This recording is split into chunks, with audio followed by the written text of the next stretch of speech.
Okay, Mary, so after all that you've been through, all that you've overcome, all that you're still fighting with and dealing with, what do you want right now? It's 2017. What do you want right now? In 2017, I want justice. Okay. That's something I've never had. My voice back.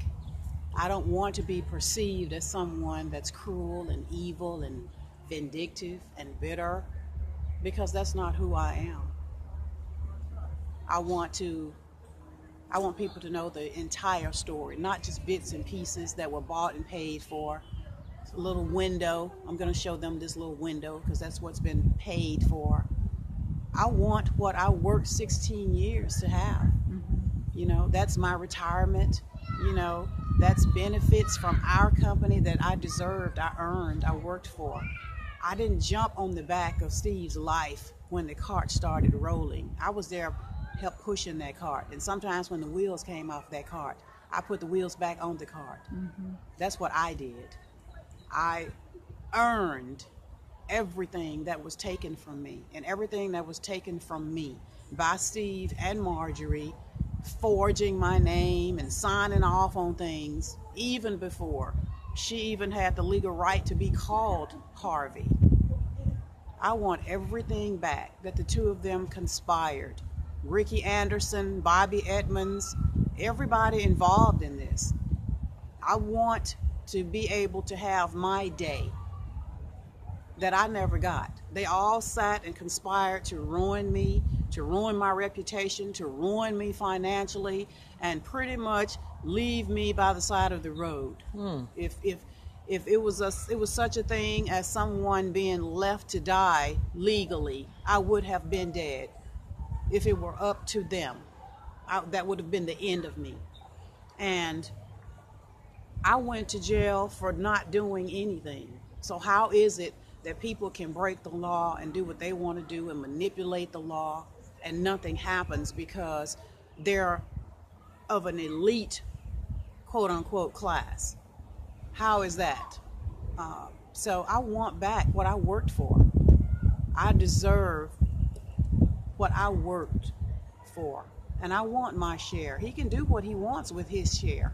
She can do what she wants with what she believes to be her share after she got with him. But bottom line, everything that's been happening since 2005 belongs to me. Half of everything that they both own and do right now, because he stole mine to rebuild the two of them. And that is against the law.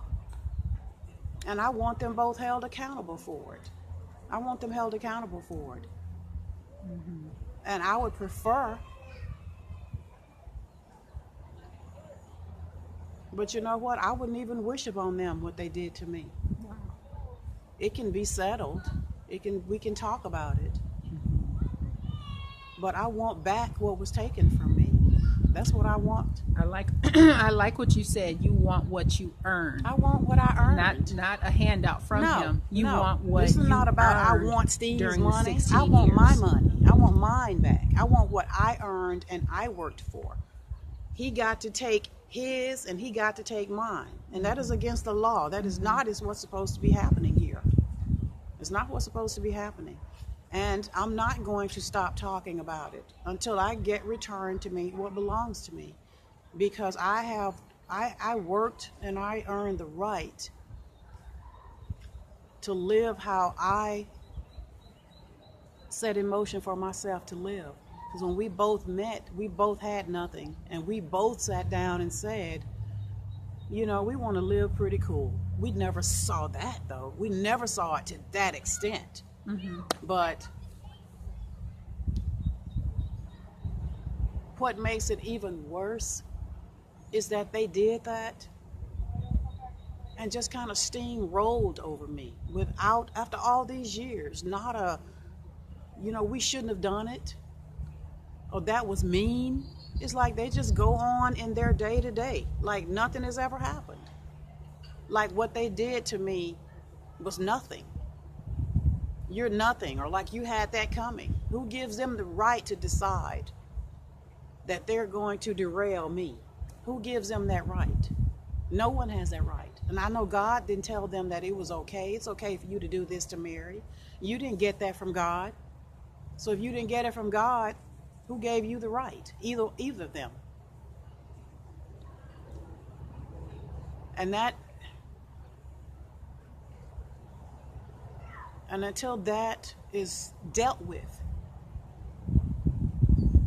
that's going to ever be out there like something that's in my head and in my sleep and in my dreams when I'm walking around all day long. How do you shake it off when people deliberately do something like that?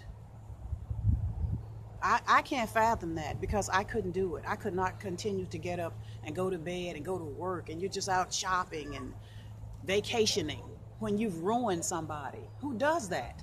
And to call yourself a Christian, who does that? I don't know. I literally could not sleep at night. There's no way. And you're sitting there looking at my son's face, and you watch him come and going on dates and going to school and whatever, knowing what you did to his mother, the two of them. But you love him, and you're Christians. I don't see how. I don't see how that's possible. Do you think there's ever going to be a point that you and Winton are going to be able to sit down again and you really discuss everything with him? Or do you have an indication that he may know what's really going on? He just won't say nothing because of his father. The hardest part about all of this has been Winton. Part of me not wanting to say anything, to not bring any more drama to him, but trying to walk that line and say, what do you say? How much do you say? Who do you say it to? Do you say nothing?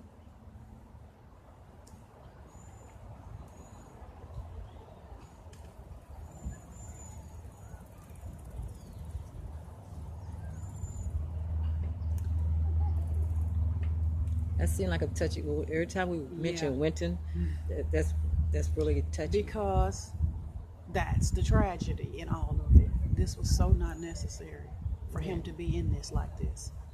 All they had to do was be fair. We could have just all gone our separate ways. That's what I don't understand. Why do this to me? Why do this to him when it was so unnecessary? All this could have gotten worked out in 2005 and no harm done, because that was all I wanted.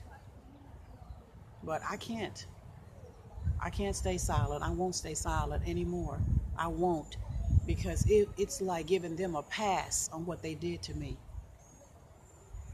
You know, I have to live in the trauma of what they did while they're out living their life in a large way. But I have to deal with the deed. I won't not talk about that. I won't do it ever again. I won't. Because I can't survive like that. It's like being buried alive. I felt like I had been buried alive, and I won't feel like that again. I can't. And I just pray that me and my son's relationship survives all of this. I really do. That's my prayer. Because I'm pretty sure that there are things that were not being made clear to my son either. I'm almost sure. Things were said that were totally not true. And it would have been easier for all of us to sit down and have this conversation, but they don't want to do that. So here we are. So they're afraid that the actual truth will come out. Absolutely. And he feel like Winton, they'll probably turn Winton against him if Winton know the whole truth. Right. Okay. But you know what? If that ever happens, that's not me turning him. That's Steve's deeds. Whatever gets revealed, that's something that he did. And it's not about what I revealed. It's about what you did. And it's sad because I would have just said, you know what? It's all right. We all make mistakes. But I was never given that chance to say, it's okay. You cannot go and crap on someone else's life and then you just keep going. At least give them a chance to forgive you. At least give them that chance. But I was never given that chance. It's like, yeah, we're going to do you. You can't do nothing about it. You know, who cares? No, not anymore. Not anymore. And it was actually days when I would pray that the two of them would wake up and say, you know what, let's call her. Let's call her. Let's have this conversation. But it never happened. And I'm done being nice about it.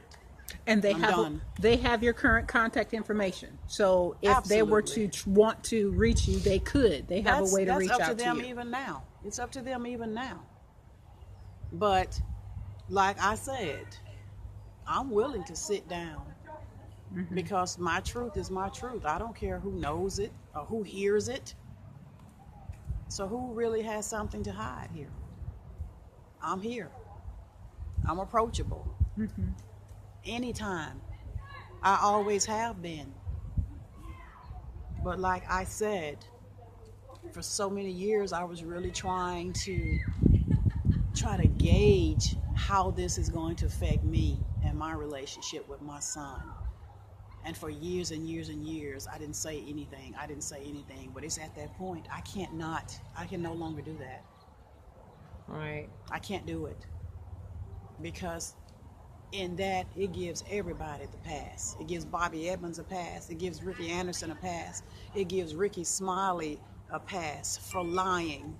It gives Jocelyn Passarelli a pass for lying.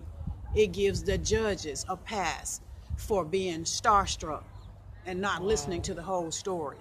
It gives the McKinney courthouse a pass. It gives the police a pass. I can't give everybody a pass. I won't do it.